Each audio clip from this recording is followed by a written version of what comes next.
L'enjeu de la data chez AXA, dans notre métier cœur qu'est l'estimation du risque, c'est assez classiquement, et d'autres grands groupes de notre taille ont la même problématique, c'est de casser les silos entre les données en interne et de faire en sorte que les données de CRM, les données clients parlent aux données de sinistres, qui parlent aux données de contrats, que les données d'épargne parlent aux données de voitures et d'habitation dans le cas de notre activité dommage, et puis d'ouvrir ces données à des données externes, et notamment le sujet de l'open data. L'essence de notre métier, c'est d'estimer le risque par rapport au profil des prospects, des clients qui franchissent le seuil de nos agences AXA sur l'ensemble du territoire français.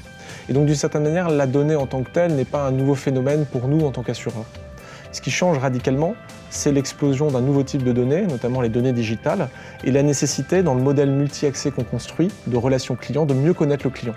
Et donc d'utiliser l'ensemble de ces nouvelles sources de données, internes comme externes, au service d'une meilleure connaissance client. Le début de l'histoire de la DMP, c'est cette question qui était la nôtre, qui était de dire comment on arrive à capitaliser sur le trésor qu'est le nôtre, chez AXA, qui est nos 9 millions de clients, en ligne. Donc d'une certaine manière, la DMP était d'abord une manière de mieux connaître nos clients dans leurs comportements digitaux.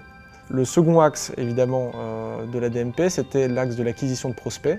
Et ce qui est très intéressant, c'est que l'axe client rejoint l'axe prospect, puisque c'est la bonne connaissance de nos clients qui nous permet, via des lookalikes, de venir avoir le bon ciblage de nos prospects pour faire des affaires nouvelles. C'est vraiment la boucle vertueuse qu'on cherche à mettre en place, une bonne connaissance de nos clients sur Internet pour attirer les bons prospects et constituer nos futurs clients.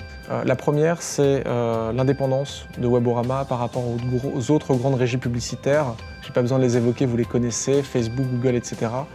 Quand on parle de données de CRM, de données de valeur client, il nous semblait important de les mettre entre les mains d'un acteur indépendant.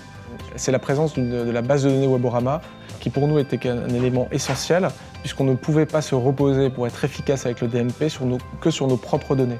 Et donc la présence de cette base de données inclue dans l'accompagnement DMP est un élément clé pour le choix de Weborama. Puis la troisième raison, c'est l'accompagnement et la proximité avec les équipes qui nous ont permis sur quand même une démarche d'innovation, d'expérimentation qu'est la démarche DMP, d'être accompagnés en proximité avec les équipes de manière à implémenter l'outil et se lancer sur les premiers cas d'usage. Donc 3 cas d'usage très concrets de la DMP. Le premier, c'est pour la promotion de notre application mobile, notre espace client. À l'évidence, nous ne voulions pas arroser le web de bannières publicitaires qui n'intéressent finalement que nos clients. Et donc on a focusé nos investissements marketing de promotion de display sur les clients identifiés comme tels. On arrive avec la DMP à identifier à peu près 50% de nos clients.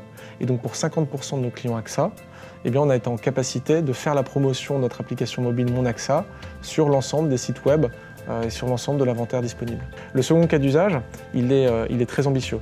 Il est de réconcilier le monde physique avec le monde digital et faire en sorte de capter des moments de vie digitaux de nos clients, identifiés comme tels sur Internet, et de pouvoir les rapatrier dans le poste de travail de nos agents généraux de manière à ce qu'ils ajustent leur accompagnement. Le troisième cas d'usage qui est prospect, il nous a amené à faire quoi? Il nous a amené à activer des logiques de lookalike de manière à cibler des prospects qui avaient un comportement similaire à ce qui faisait chez nous des bons clients.